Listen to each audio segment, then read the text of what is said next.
스마트머니의 선택입니다. 오늘도 김종효 애널리스트 나오셨습니다. 안녕하세요. 네, 안녕하십니까?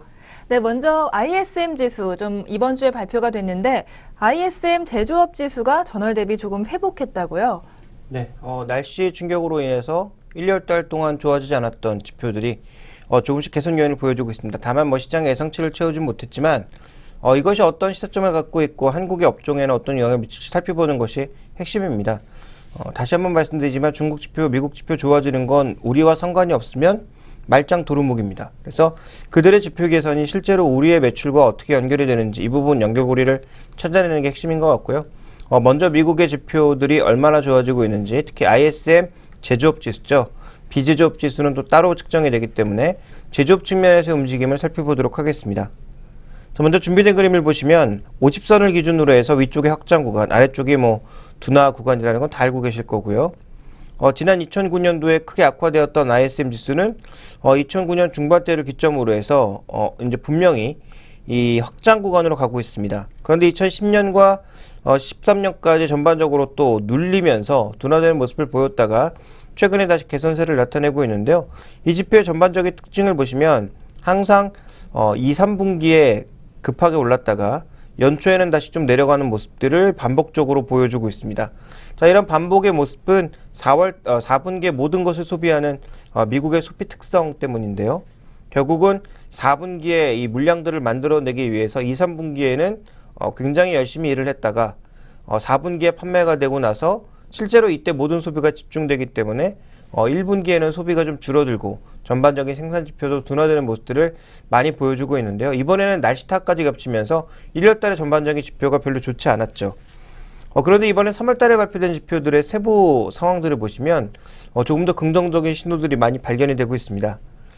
첫 번째로 우리가 좀 봐야 될 것은 뭐냐면요. ISM 지수 중에서 세부 지수가 굉장히 많이 있거든요. 백로그 지수도 있고, 재고 지수, 고용 지수, 생산 지수, 굉장히 많은 그런 세부 지수들로 이루어져 있는데, 이 ISM 지수는 다 아시겠지만 유럽과 중국의 PMI와 똑같은 겁니다. 그래서 구매 관리자들에게 이제 일종의 설문을 한다라고 보시면 될 것 같고요.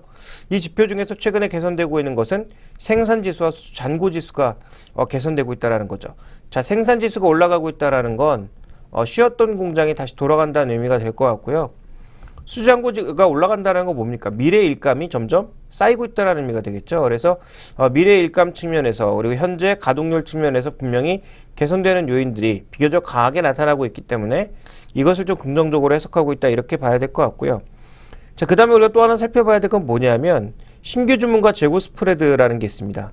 그러니까 재고가 많이 쌓여 있는 상태에서 신규 주문이 계속 들어오는 게 좋다라고 봐야 되겠죠. 그러니까 재고가 그만큼 많이 쌓여 있고 신규 주문이 계속 늘어난다라는 것은 공장의 가동률이 계속 높게 유지될 수 있는 그런 요건이 될 텐데요.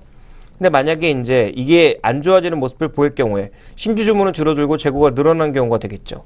그러니까 신규 주문 줄어들고 재고만 늘어난다라는 것은 향후 공장의 가동률이 떨어질 수밖에 없다라는 신호 아니겠습니까?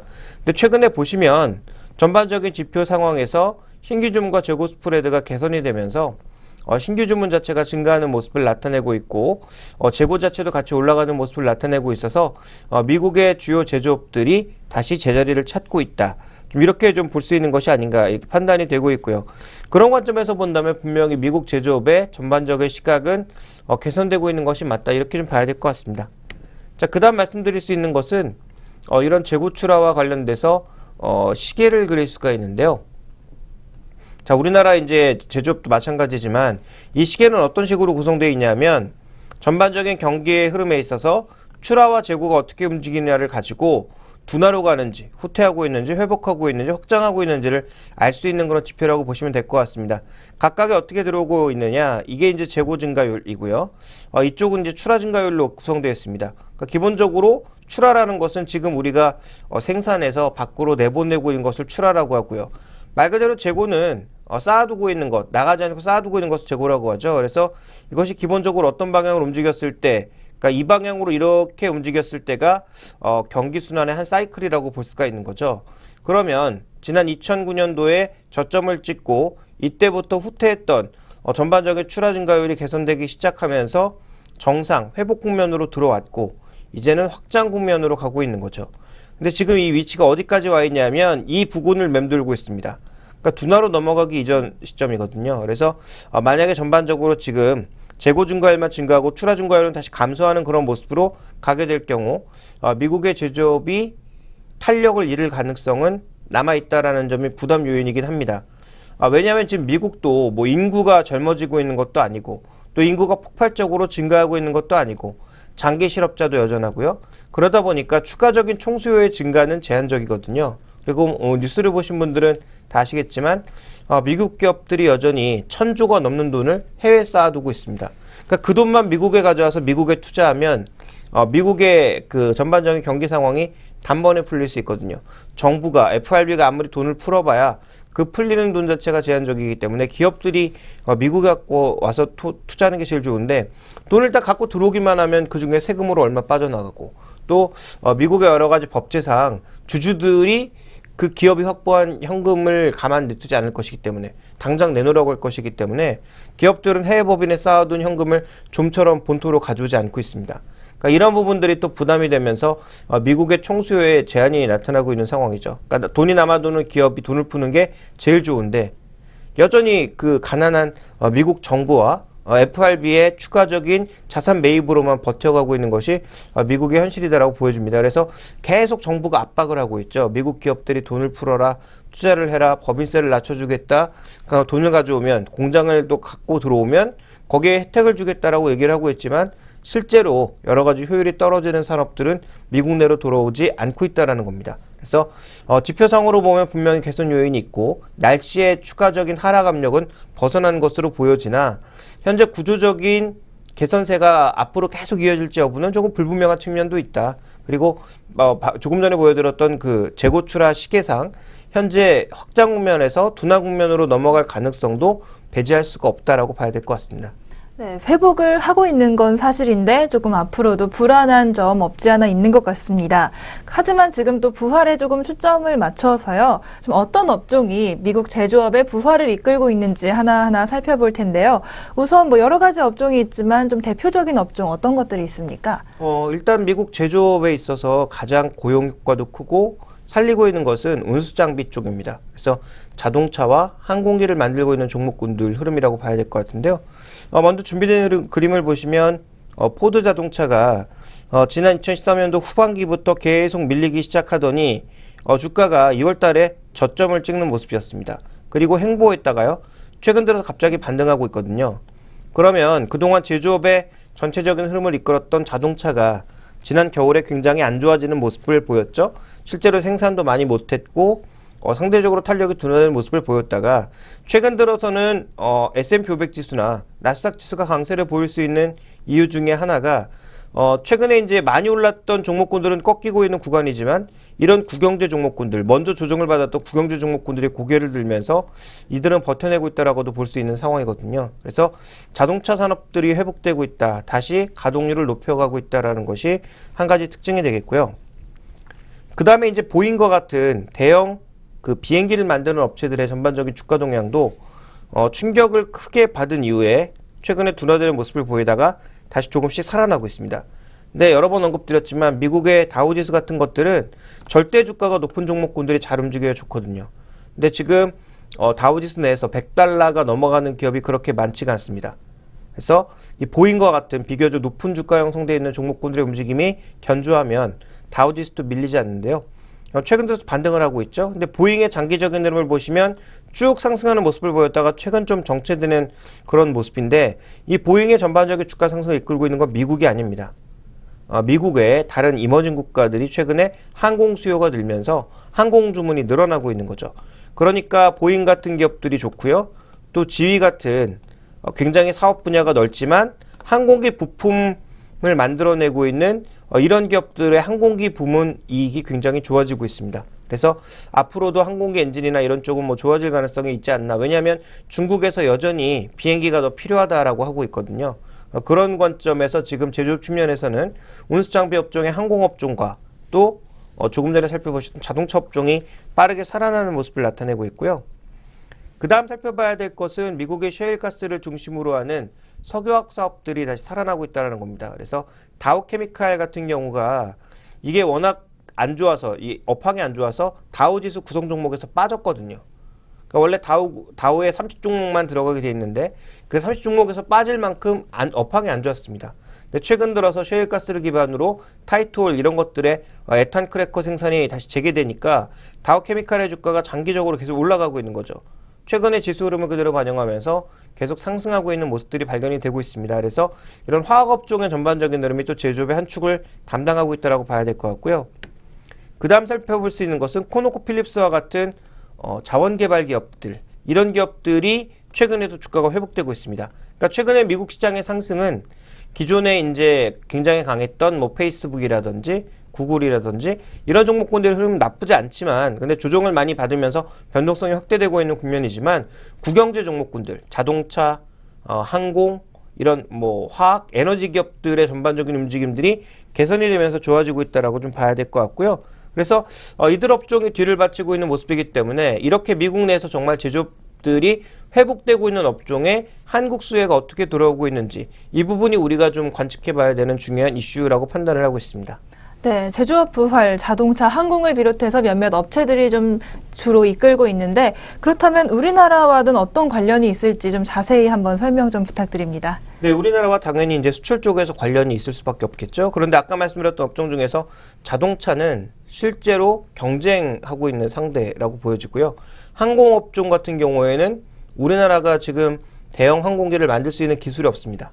그러다 보니까 자연히 우리는 부품 정도를 공급할 수밖에 없는 상황이고 부품도 대형 항공기에 들어가는 부품을 우리가 좀 공급하기에는 아직 기술력이 좀 많이 모자란 것도 사실입니다. 그래서 뭐 연습기 정도를 지금 우리나라는 수출하고 있는 정도고요. 그러다 보니까 실제로 이런 운수장비 업종의 호조가 우리 산업에 미치는 영향은 제한적이다라고 봐야 될 것 같습니다. 다만 그 안에 들어가는 여러 가지 IT 부품들 또 자동차 부품들 이런 것들의 수혜는 나타날 수 있다라고 봐야 될 것 같고요. 아까 이제 석유화학 업종에 대해서 말씀드렸는데 석유화학 업종은 대표적인 한국의 피해 업종이라고 봐야 되겠죠. 왜냐하면 그동안 미국이 에탄 크래커 이런 것에서 화학 제품들 생산하는데 전혀 관심이 없었거든요. 근데 이번에 셰일가스에서 많은 그 가스를 뽑아내면서 관련된 석유화학 제품들을 계속 많이 생산해 내다 보니까 자신들이 남아도는 그 제품들을 수출을 하기 시작했고 그러다 보니까 전반적인 석유화학 제품들 가격이 최근에 안 올라가고 있습니다. 공급 과잉에 시달릴 가능성이 여전히 열려있는 상황이고요. 이게 이제 미국뿐만 아니라 뭐 중국, 호주, 캐나다, 러시아 여러 지역에서 동반적으로 이루어지면 전반적인 에탄 크래커의 향후 설비 투자 압력은 점점 더 높아질 수밖에 없거든요. 왜냐하면 이런 걸 해야 고용이 자체가 좋아질 수 있으니까요. 그래서 이런 흐름으로 나타나게 되면 우리나라 석유업종의 미래는 굉장히 좀 어둡다. 특히 에탄 계열들은 굉장히 어둡다라고 봐야 될 것 같습니다. 근데 우리나라 지금 석유화학 업체들의 대부분이 에탄에서 제품을 많이 뽑아내고 있고 납타 계열에서도 뽑아내고 있거든요. 그래서 이런 부담들이 남아있기 때문에 아마 화학업종들은 대부분 피해업종이다라고 좀 봐야 될 것 같습니다. 그래서 실제적으로 수혜를 받을 수 있는 쪽이 어느 쪽인지 3월 수출 지표를 보면서 한번 보도록 하겠습니다. 자, 이제 3월 지역별 수출 증가율을 보시면요. EU와 미국, 선진국이 굉장히 증가하는 모습이었고요. 중국이나 아세안은 조금 제한적인 모습, 중남미 쪽에서는 감소했습니다. 그래서 전체적인 수출 증가율은 선진국이 모두 견인하고 있다고 봐야 될 것 같은데요.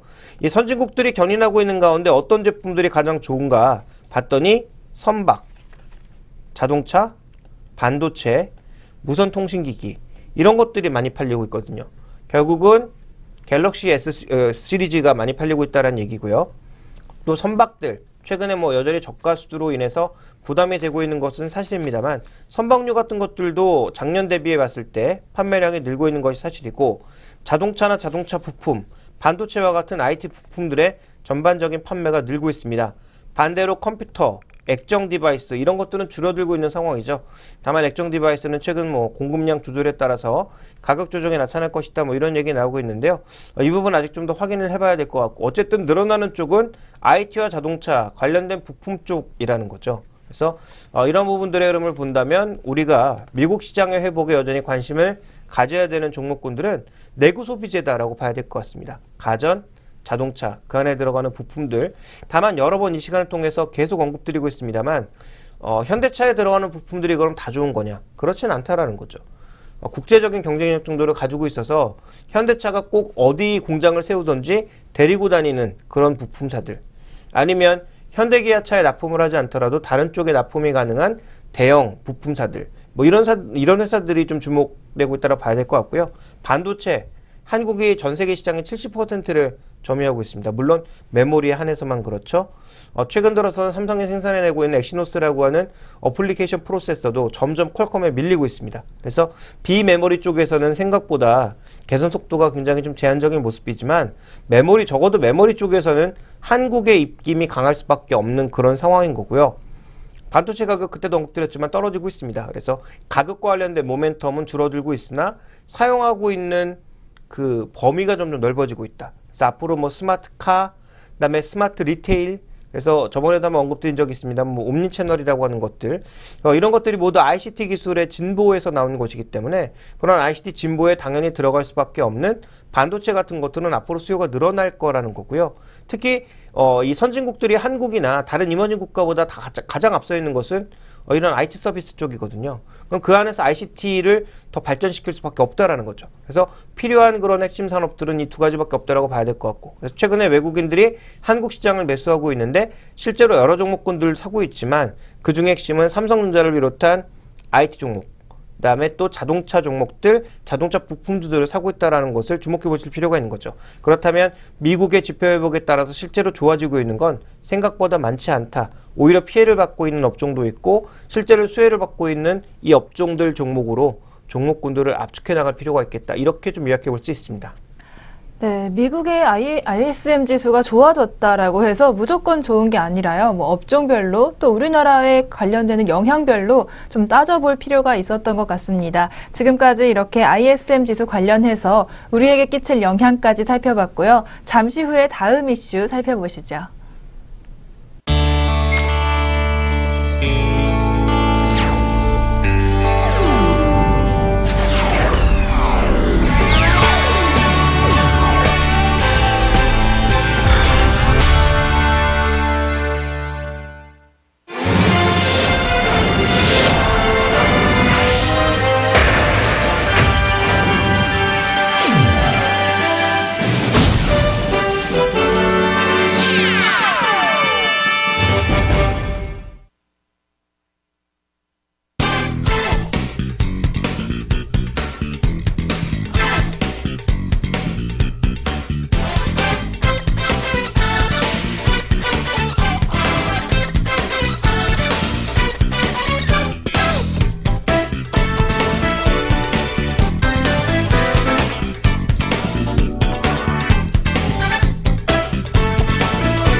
스마트머니의 선택 김종유 애널리스트와 함께하고 계십니다. 오늘은 게임주 이슈를 좀 살펴볼 텐데요. 우리나라 게임주들도 굉장히 관심 많이 받고 있지만 해외 게임 기업들도 정말 관심이 뜨겁다고 합니다. 우선 해외 게임 기업 한번 살펴보겠는데요. 일단 해외 게임 기업 요즘 주가 동향은 어떻습니까? 한마디로 말씀드리면 차별화입니다. 지금 국내 시장에서도 온라인 게임주보다는 모바일 게임주들이 약진을 나타내고 있거든요. 컴투스 최근에 굉장히 무섭게 급등하고 있고요. 그다음에 게임빌 같이 가고 있는 모습이고, 이외에 게임아이를 포함한 굉장히 다양한 게임주들이 최근에 또 꿈틀대고 있고, 그동안 이 게임주들은 NC소프트 같은 대장주 격이 움직이면 모바일 게임주가 좀 탄력을 잃었고요. 반대로 이제 모바일 게임주가 강세를 보였을 땐 NC소프트가 탄력을 잃는 그런 모습을 보였는데, 최근 들어서는 같이 움직이고 있거든요. 해외 기업들도 지금 다 좋은 모습을 나타내고 있느냐? 그렇지 않습니다. 해외 기업들도 확실하게 모멘텀이 있는 기업들만 오르고, 나머지 종목군들은 모조리 별 볼 일 없다. 이렇게 좀 봐야 될 것 같은데요. 자, 먼저 준비된 그림을 보시면 최근에 게임주 중에서 가장 핫한 종목은 킹소프트라고 하는 종목입니다. 이 킹소프트가 왜 오르고 있느냐? 혹시 캔디 크러쉬라는 게임 아시나요? 네, 많이 해봤습니다. 네, 그 게임을 런칭한 회사가 바로 이 킹크러쉬죠. 애니팡2가 좀 따라했다고 논란이 됐던 그 게임이죠. 네, 그렇습니다. 그런데 이 킹소프트가 워낙 이 게임이 잘 팔리기도 했지만 또 영향을 미쳤던 게 뭐냐면 나스닥 상장을 했거든요. 그러니까 그 기대감으로 중국 시장에서 계속 오르기만 했습니다. 그래서 전체적으로 지금 미국 내에서 굉장히 다양한 게임을 만들고 있는 글루 모바일, 그리고 지금 미국의 나스닥 상장 모멘텀이 있었던 킹소프트, 이 정도가 전체적으로 지금 게임주를 이끌었다라고 봐야 될 것 같고요. 나머지 종목군들은 모조리 별 볼 일 없었다. 특히 모바일 게임주들을 중심으로 해서는 모두 횡보 양상을 보였고요. 최근 들어서는 진가 같은 경우에는 오히려 주가의 조정폭이 커지는 등 전반적인 게임주들의 약진이 모두 있었던 것은 아니다. 확실한 모멘텀이 있었던 종목만 시장 대비 강세를 보여왔다. 이렇게 좀 요약을 해볼 수가 있습니다. 또 하나 이제 보시면 이런 종목군들, 급등한 종목군들의 매출 동향을 보실 필요가 있겠는데요. 모바일 게임사들 중에서 최근에 히트게임이 나타나면서 갑자기 매출이 급증한 킹소프트, 슈퍼셀, 이런 종목군들의 주가 동향이 당연히 강할 수밖에 없었던 거죠. 작년 대비해서 이 몇 배입니까? 슈퍼셀 같은 경우에는 계산하기도 힘들 정도로 크게 늘어나는 양상이었고요. 그 다음에 지금 킹소프트 같은 경우에도, 죄송합니다. 킹소프트 같은 경우에도 지금 매출액 2010년 비해서 2013년에 엄청나게 증가했거든요. 그런데 증가를 보십시오. 증가는 전반적인 기업 가치는 크지만 최근 들어서는 오히려 탄력이 줄어들고 있는 구간에서 매출이 줄어들다 보니까 결국은 최근에 주가 동향도 별 볼 일 없는 상황입니다. 그래서 이 게임사들, 콘텐츠만 갖고 있는 게임사들은 향후 어떻게 될지 아무도 모른다라는 거죠. 그 다음에 이제 글로벌 게임사들, 우리나라에선 이제 가장 게임사들 중에 가치가 높은 기업이 우리나라에 상장되어 있지는 않습니다만 넥슨이 일본에 상장되어 있는데요. 상장되어 있는 가치가 한 3조 6천억 정도, 4조가 조금 안 되는 금액을 기록하고 있습니다. 그런데 대장주라고 볼 수 있는 미국의 블리자드사, 일렉트로닉 아츠 같은 종목군들은 이 9조 원이 넘고요. 15조가 넘는 그런 금액을 가져가고 있거든요. 그러니까 글로벌 게임사들에 비해서 국내 게임사들의 가치는 아직도 좀 낮은 상황이다라고 봐야 될 것 같고요. 최근에 가장 잘 나가고 있는 킹소프트가 한 7조 원대의 시가총액을 가져가고 있기 때문에 전체적으로 지금 보면 이 글로벌 게임사들의 가치 기준으로 봤을 때 한국 기업들이 조금 저평가되어 있는 것은 맞다라고 볼 수 있습니다. 그렇지만 이 정도의 규모로 다양한 게임을 내면서 큰 매출을 올리고 있는 기업도 없다라는 관점에서 향후 우리나라 기업들, 게임 기업들의 흐름이 얼마나 커질지는 조금 더 지켜봐야 되지 않나라고 판단을 하고 있고요. 그래서 게임주를 둘러싸고 있는 큰 흐름을 지켜보게 되면 글로벌 게임사들 다 오르고 있다? 아니다라는 거죠. 분명히 모멘텀이 강하고 갑자기 매출액이 증가하고 있고 히트게임이 나왔던 그런 종목군들만 중심으로 상승하고 있다라고 봐야 될 것 같고요.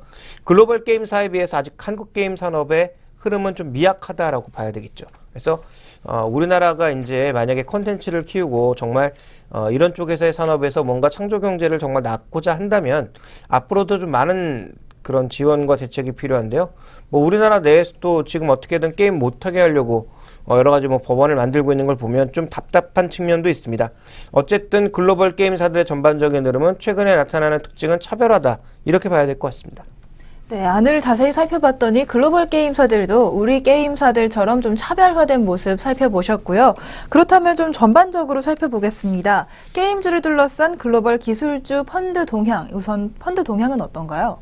펀드 동향은 최근에 자금이 들어오고 있긴 한데 그 들어오는 강도가 점점 낮아지고 있습니다. 물론 이 기술주 안에는 굉장히 다양한 종목군들이 있겠죠. 뭐 반도체, 뭐 인터넷, 게임주, 뭐 하드웨어 종목들, 컴퓨터 서비스 굉장히 다양한 종목군들이 있어서 반드시 이제 게임주에 들어오는 탄력이 줄어든다라고 볼 수는 없겠습니다만 준비된 그림을 보시면 지금 ETF 쪽으로도 자금의 유입이 제한적으로 들어오면서 전반적인 게임주를 포함한 기술주들에 대한 관심이 상대적으로 좀 낮아지고 있다라고 봐야 될 것 같고요. 실제 그냥 주식으로 들어오는 ETF가 아닌 쪽의 동향도 분명히 돈이 들어오고 있긴 한데 아주 탄력적으로 들어오진 않고 있다라고 봐야 될 것 같습니다. 그래서 전체적인 자금 동향상으로 보면 펀드 기준으로는 조금 미약한 양상을 나타내고 있고요.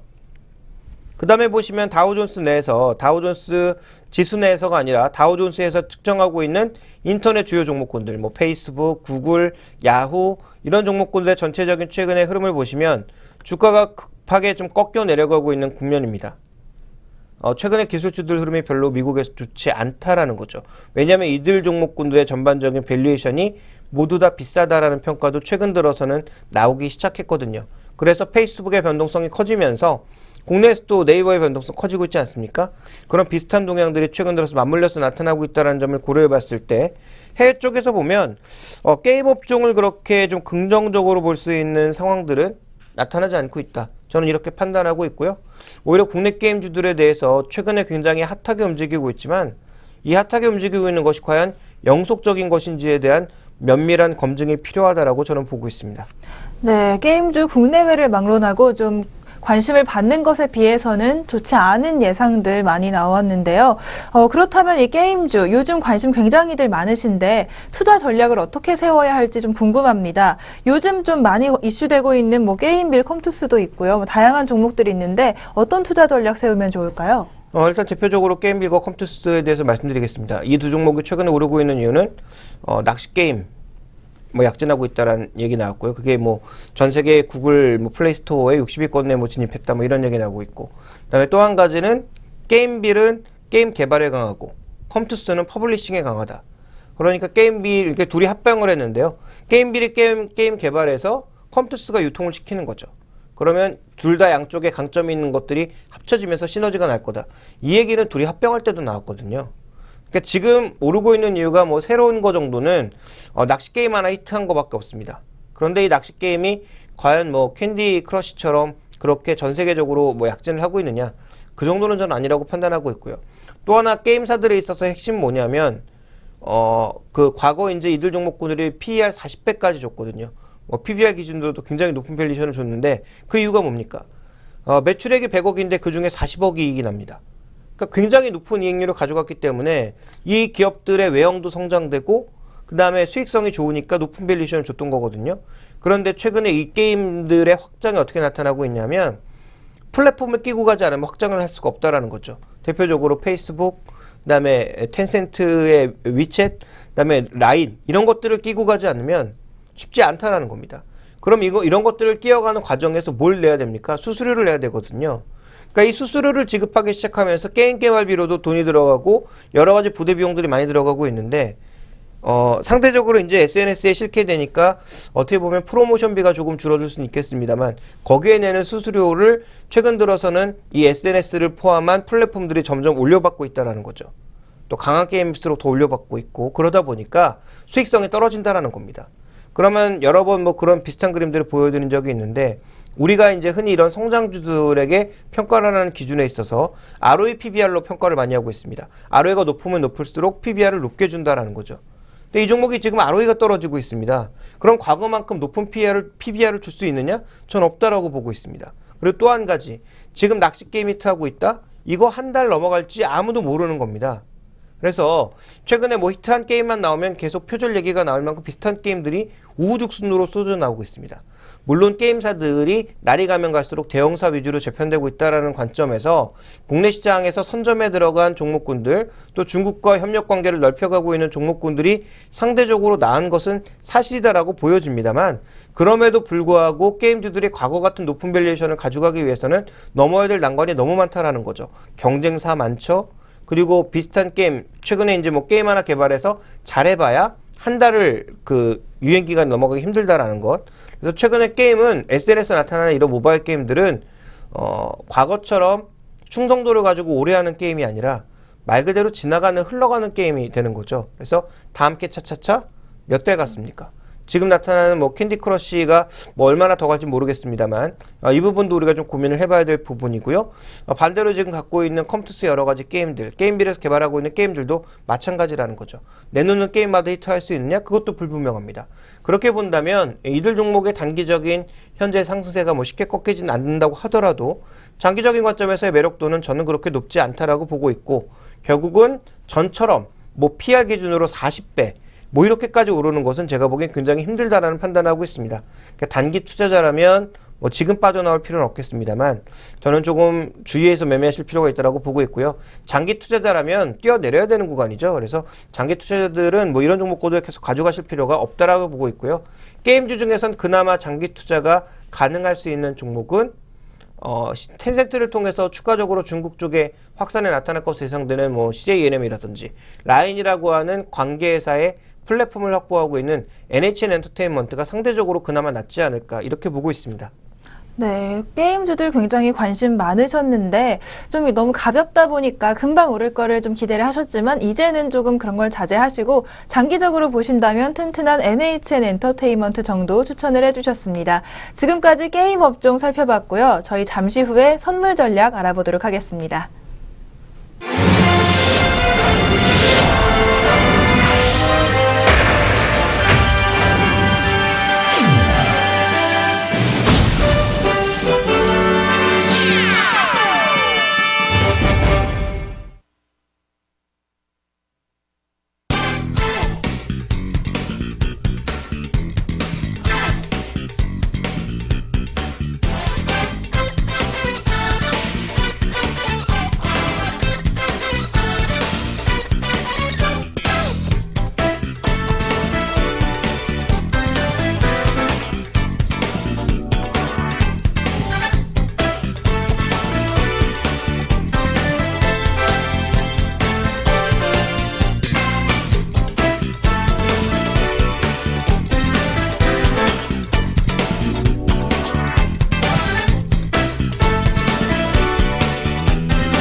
네, 오늘의 선물 전략 알아보겠습니다. 오늘은 매해눈 전문가님과 말씀 나눠보겠는데요. 매해눈 전문가님 안녕하세요. 예, 안녕하세요. 네, 오늘 선물 시장 전반적으로 상방이기는 하지만 좀 등락이 있는 것 같습니다. 오늘 상황 자세히 설명 좀 해주시죠. 예, 오늘 같은 경우는 이제 일봉상 어제 꼬리를 좀 길게 달았고 그동안 중요한 기준선들을 그래도 좀 외국인의 매수세에 힘입어서 좀 부침 없이 올라와주는 모습을 보였는데 전일 S&P 장의 이 비농업 부문 고용지표 부진으로 인해 다소 S&P가 하락하는 모습을 보였지만 그거와 상관없이 그래도 꼬리 이후에 재차 물량이 어느 정도 그 차익 실현 매물이 좀 나와주는 모습을 어저께 확인했다면 오늘은 재차 다시 좀 강하게 올라설 수 있지 않을까 생각을 했었는데 이 흐름상 30분 봉상 보면은 강한 상승 이후에 어떻게 보면 꼬리 머리를 두 개를 만들고 추가적으로 빠지면서 강하게 하락 패턴으로 접어들 수 있는 모습까지 지금 방금 전까지 그런 모습이 연출되고 있었는데요. 외국인의 강한 매수세가 장 초반부터 이어졌음에도 불구하고 어제와 마찬가지로 이 기관이 이 매도세를 외국인과 거의 뭐 비슷한 심리의 균형을 맞추다 보니까 자리를 쉽게 주지 않는 것 같습니다. 더군다나 장 초반부터 이어졌던 이 개인 쪽의 풋옵션 매수 금액이 여전히 나왔었고요. 하지만 그래도 이 기관 쪽에서 프로그램으로 줄기차게 좀 매수를 해주면서 이 현물을 어느 정도 그래도 뭐 크게 양은 많지는 않지만 사줬다는 건 그나마 좀 긍정적으로 볼 수 있겠고요. 지금 상황은 이 하락 패턴으로 접어들기 전에 바로 중요한 라인인데 이 라인을 깰까 말까 지금 테스팅하고 있는 구간으로 보입니다. 뭐 당연히 여기서는 뭐 진입 자체는 굉장히 힘들겠고 위로 갈지 아래로 갈지 예상을 할 수는 없는 자리라 뭐 어떻게 된다라고 말씀을 못 드리지만 지금 요 자리가 이 하락이냐 아니면 추가적인 상승이냐 아니면은 하락 쪽으로 좀 접어들면서 선물 지수를 한 258점 중반대까지 한번 더 내릴 수 있느냐 그거를 테스팅하는 자리라 좀 여겨집니다. 네, 외국인은 매수세를 계속 이어가고 있는데 기관이 매도를 하면서 계속해서 이렇게 좀 움직이는 모습들 보여주고 있습니다. 이런 수급 현황 계속 좀 진행이 이렇게 될까요? 예, 물론 뭐 2,000선에 오니까 계속해서 기관이 물량을 좀 털고 있는데 그래도 이 시장 참여자들의 시장 참여 의지를 보여주는 시장 베이시스가 그나마 계속해서 살아나주고 있고 또 요즘 또 차익보다는 더 의미 있는 비차익 매수 금액이 상대적으로 오늘은 좀 적었지만 그래도 요 며칠 사이에 계속해서 꾸준히 들어와 주고 있는 점을 생각을 하면은 기관 쪽에서 어느 정도 지금 투신 쪽에서 특히나 이제 펀드 환매가 오기 때문에 좀 물량이 파는 쪽 매도세로 잡히고 있는데요. 이 물량이 어느 정도 그 펀드 포트에서 여기 조금 교체가 좀 된다면 그 이후에는 외국인 매수세가 덩달아서 좀 더 추가적인 상방을 볼 수 있지 않을까 생각하고 있습니다. 네, 앞으로의 예상까지 좀 해주셨고요. 오늘 상황 조금 어지러운 상황이었는데 오늘 매매 전략 어떻게 가져가셨나요? 네, 오늘 같은 날은 이 단기적인 등락에 다 따라가다 보면은 이도저도 아닐 수 있기 때문에 아침에 큰 파동 이후에는 매매를 하지 않았고요. 그리고 물량 가볍게 했고 조금 단기적으로 대응만 하고 한 번만 대응하고 그 이후에는 좀 관망세를 계속했습니다. 네, 그렇다면 앞으로 선물 좀 시장 전망과 함께 투자 전략 좀 소개 부탁드립니다.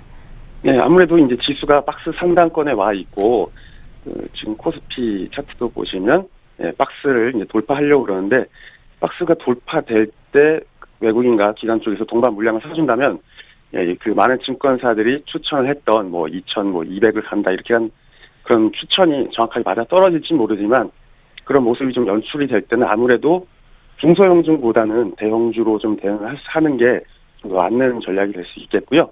선물 같은 경우는 하루 단타 정도 개념으로 주식 단타가 아니라 선물로 이용해서 단타를 치는 그렇게 짧게 펴서 먹고 나올 수 있는 대응책으로 하나 가져가는 것도 나쁘지 않을 거라 생각합니다. 네, 앞으로의 투자 전략까지 소개해 주셨습니다. 오늘 좋은 말씀 고맙습니다. 네, 감사합니다. 네, 지금까지 매의눈 전문가와 함께 알아본 선물 전략 시간이었습니다.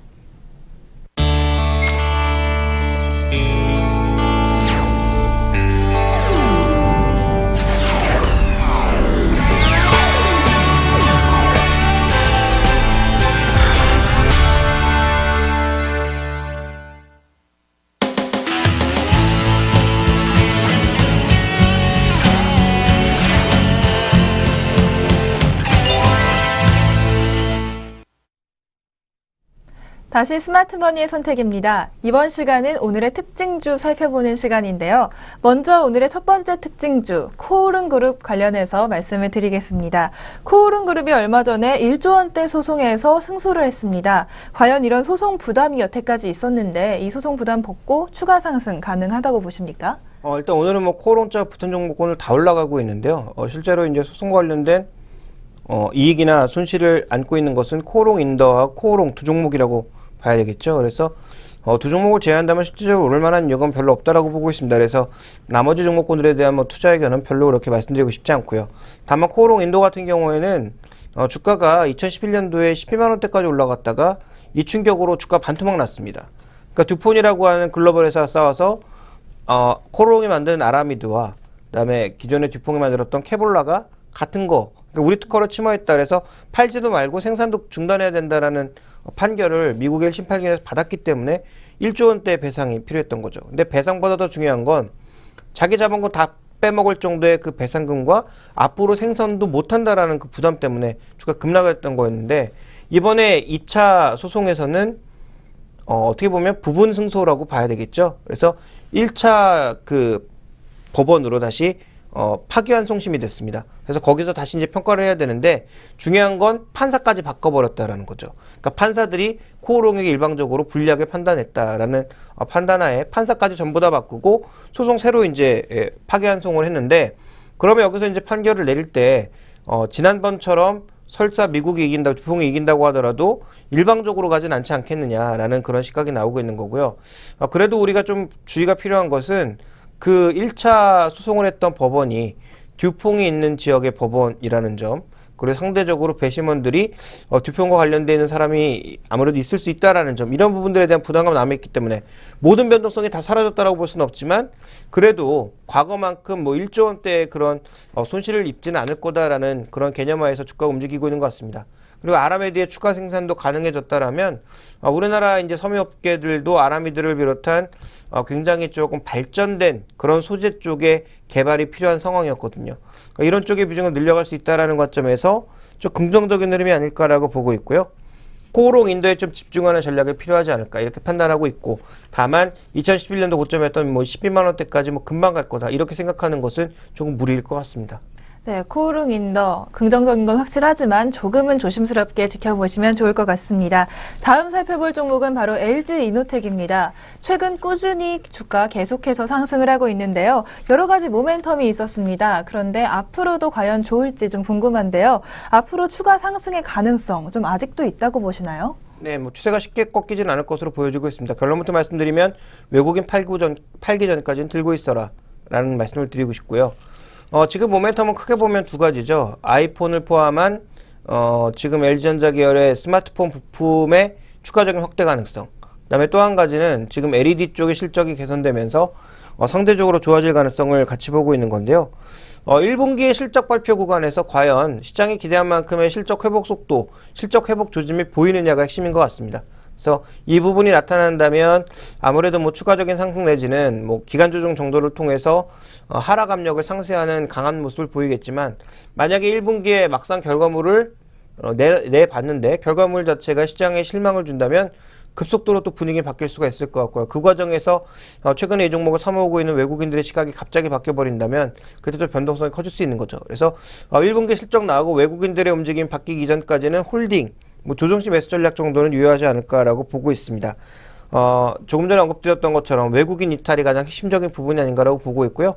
또 하나 중요한 것은 1분기 실적 발표에 전체적인 시장 반응이 어떻게 나타날지, 또 시장에 지금 나타나고 있는 기대감이 충분히 반영된 것인지 확인해 볼 필요가 있겠고, 한 가지 부담 요인은 뭐냐면 LG노텍의 실적의 상당 부분은 아이폰도 있고 LED도 있지만 LG전자 향 매출이 상당 부분을 차지하고 있습니다. LG전자가 과연 잘 될 거냐, 이 부분도 향후 좀 중요한 변수로 보여지고 있는데요. 저는 LG전자와 관련된 부분에 대해서는 좀 부정적으로 보고 있습니다. 네, 말씀해주신 부분 정리해보자면 LG 이노텍 1분기 실적 살펴보셔야겠고요. 외국인의 수급 또 살펴보시고 LG전자에도 좀 주목을 하셔야 될 것 같습니다. 네, 지금까지 LG 이노텍 살펴봤고 마지막 종목입니다. 마지막 투자 전략 알아볼 텐데요.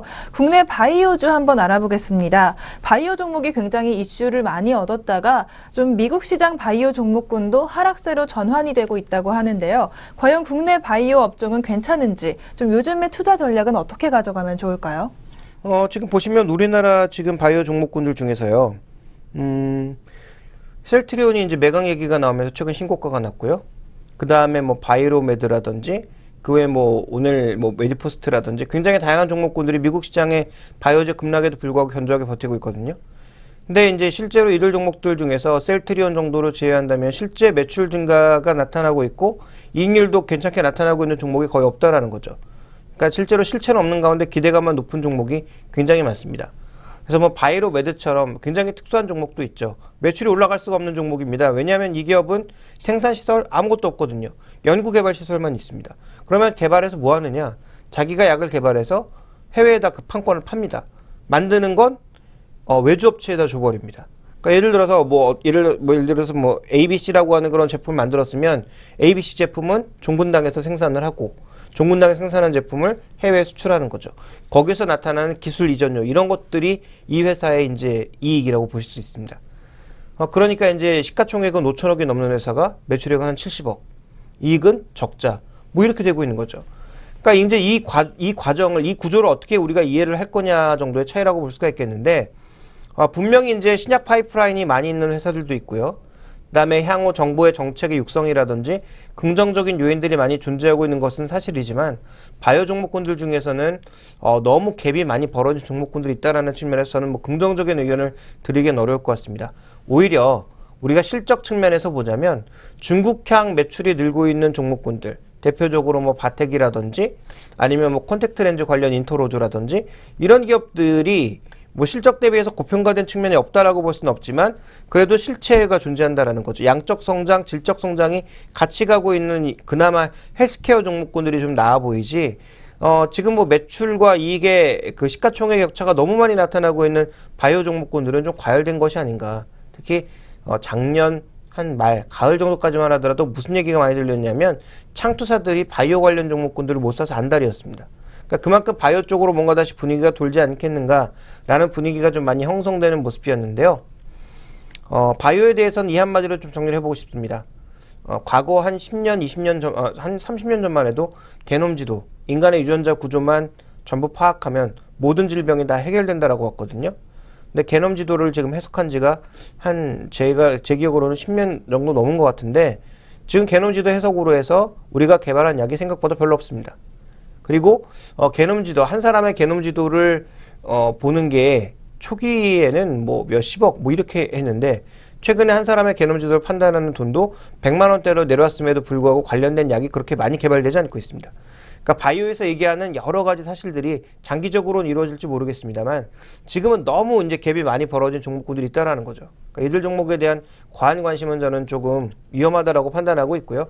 개별 종목에 대해서는 그냥 단기 시세만 즐기시는 정도가 좋을 것 같고 굳이 이제 제약주 쪽으로 간다면 중국으로 진출하고 있는 종목이거나 아니면 국내에 지금 제약산업 자체가 포화 상태이니까 해외 쪽으로 신약을 개발해서 판매를 넓혀나가고 있는 그런 기업들이 조금 더 낫지 않나라고 보고 있습니다. 국내에는 중국을 통해서 나가고 있는 한미약품 또 GST라고 하는 글로벌 기업을 통해서 나가고 있는 동아ST 정도가 향후 수출 물량을 조금 늘릴 수 있는 기업이다라고 보고 있습니다. 네, 바이오주 예상보다는 아주 좀 큰 성장은 하지 못하고 있는 가운데 중국으로 가는 그런 업종들 주목하시기 바랍니다. 네, 오늘 스마트머니의 선택은 여기까지입니다. 좋은 말씀 해주신 김종현 애널리스트 고맙습니다. 네, 지금까지 스마트머니의 선택이었습니다.